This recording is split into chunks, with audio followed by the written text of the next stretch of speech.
take a look underneath Joanne's name. She's in San Diego. She only has 8 connections. That's a very small LinkedIn network. She may have just started it, or she may have just been accepting other people's invitations. So it looks like we have 1 shared connection, and I can click and see who that is. Scott Roby. Okay, I know Scott. You may know Scott too. If I wanted to reach out to Joanne, Scott is going to be my connection. And here's how I do it. I don't even have to open up her profile, but I will, because before I contact her, I want to know a little something about her. This is why your profile needs to be complete, because if somebody's going to reach out to you, they're going to look at your profile before they send a message. Okay. She has worked for DFW Airport and for the Colleyville Area Chamber of Commerce, but now she's in San Diego. So she's from here. That's pretty cool. She went to Dallas Baptist University and TCU. And let's scroll down and see. She got a journalism, Ag PR, here's your Ag PR, in 1999, and a Master of Arts in Organizational Management in 2003. And then she put a lot of other stuff down here, groups and associations. Okay. All right, so if I wanted to reach out to her, the only way I can do that, I don't know her email address, and she doesn't have it in her name list. She doesn't have it published. So I would have to, if you want to send an email, that'll cost you money. Some people want to do that. Recruiters have paid money. But I will do get introduced to a connection.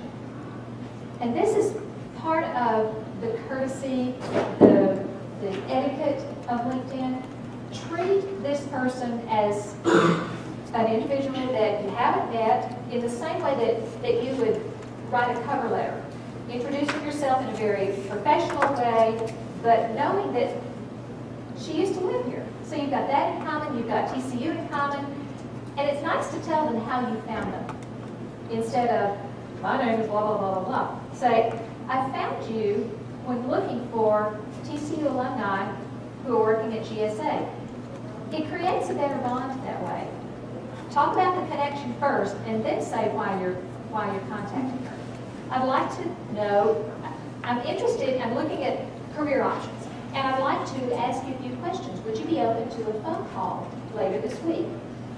If you ask all of your questions in the email, in this message, then she's got the opportunity to say no.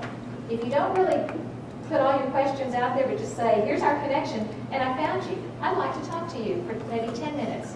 Would that be possible? She'll be more likely to say yes. So as my salesman's son says, help them to say yes to you. Create an environment where they will say yes. You don't want to get a slam in the door in your face. So you will write 2 messages. One of them is your message, my message to Joanne, and that's where I will write my little message. Very formal, very polite, and then I will copy and paste my entire signature block there so that she can get in touch with me, she can look at my profile, all that. Then I will write a very brief note for Scott Roby. I already know him, so, and he knows about this process, so I'll just say, hey Scott, hope you're having a good spring. I would really appreciate your forwarding this message along. And this one's really important. I have a friend who always finishes his emails, is there anything I can do for you? It's so charming. And it makes me think, wow, he wants to do something for me. Usually, I will respond back. But the trick here is that if you're sending emails to employers or contacts, and you end with, I look forward to hearing from you. If you end with a statement, you're really not creating an environment where they will want to respond. If I ask you a question, so how are you doing today? She answered me. If I said, I hope you're doing okay, she doesn't have to say anything. So end your message with some type of a question, whether it's, would it be all right for me to contact you next Tuesday at 2? They're more likely to respond. So end your emails with a question if you want to get an answer. So this, and he says, usually I just email back and say, no, nothing right now, but it was nice of you to ask. and then you just click send. So that takes about 5 minutes. And for the free account, I've got to watch my time. Okay, for the free account, you can send 5 of these introductions at a time. When one reaches its destination, you get that one back. So it's kind of like, you can do 5, if 3 of them are still in route, then I've got two back.